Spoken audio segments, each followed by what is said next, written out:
Communiqué du COPIL citoyen.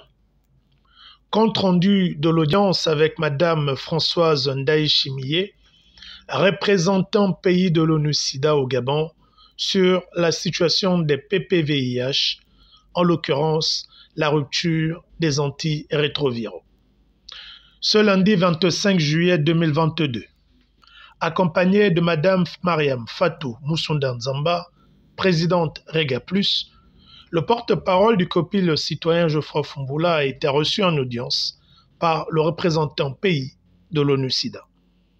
C'est à la suite de la communication du COPIL citoyen sur la situation des personnes vivant avec le VIH, en abrégé PPVIH, que le représentant pays a bien voulu nous inviter à cette séance de travail pour mieux nous éclairer.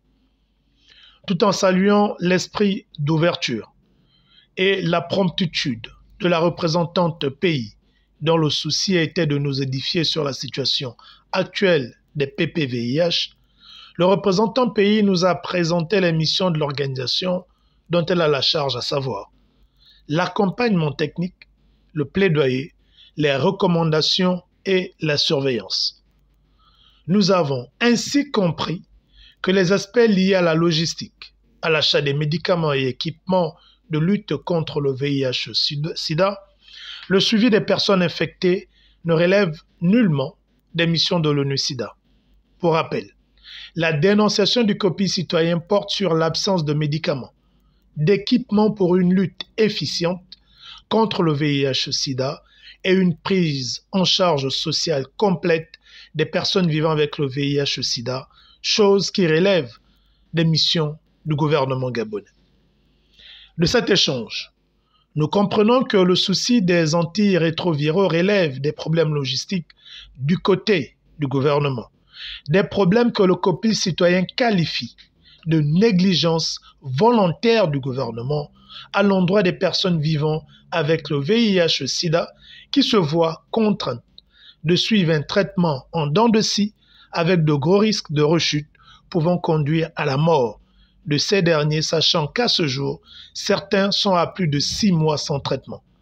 Une situation qui concerne plus les patients de première ligne. Le COPIL citoyen a rappelé à la représentante pays les facilités mises en place par le Gabon ces 5 dernières années, à savoir l'exonération de CSS en 2017 et de TVA depuis 2021 sur tout biens et services en rapport avec la lutte contre le VIH-Sida, en plus de l'augmentation de plus de 70% du budget de la lutte contre le VIH-Sida, qui est passé de 2 milliards en 2019 à 3,525 milliards depuis 2020. Ce, sans oublier de comparer la gestion exemplaire de la RDC en matière de lutte contre le VIH-Sida. S'agissant de cet exemple sur la RDC, la représentante pays nous a précisé que la RDC, comme l'ensemble des pays de la sous-région CEMAC, à l'exception du Gabon et de la Guinée équatoriale, jugés comme pays à revenus intermédiaires de tranche supérieure, bénéficie de l'appui du Fonds mondial pour la lutte contre le VIH-Sida, un appui dont bénéficiait autrefois le Gabon, mais qui lui a été retiré, d'autant plus qu'il n'en usait pas. S'agissant de l'absence d'antirétroviraux, le COPIL citoyen note que pour les 24 000 personnes vivant avec le VIH-Sida que compte le Gabon, seulement 2,170 milliards sont nécessaires pour répondre à la demande annuelle. Un montant que l'État gabonais, à notre sens, semble n'avoir pas de disponible pour sauver 24 000 Gabonais au regard des ruptures répétées. C'est un fait exprès. Le représentant pays a rappelé au COPIL citoyen que tant que les antirétroviraux seront achetés en petite quantité par notre gouvernement, le risque de rupture demeurera. Recommandations et propositions ont été de ce fait faites au gouvernement par l'ONU-SIDA pour voir comment éviter toute rupture.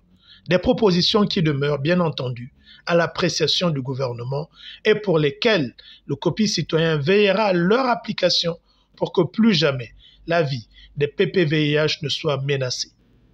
Le COPI citoyen poursuivra son périple du côté du gouvernement, identifié par nous comme principal responsable de cette situation. Fait à Libreville, le 25 juillet 2022, pour le COPI citoyen, le porte-parole, Geoffroy Fumboula Libeka Makosso.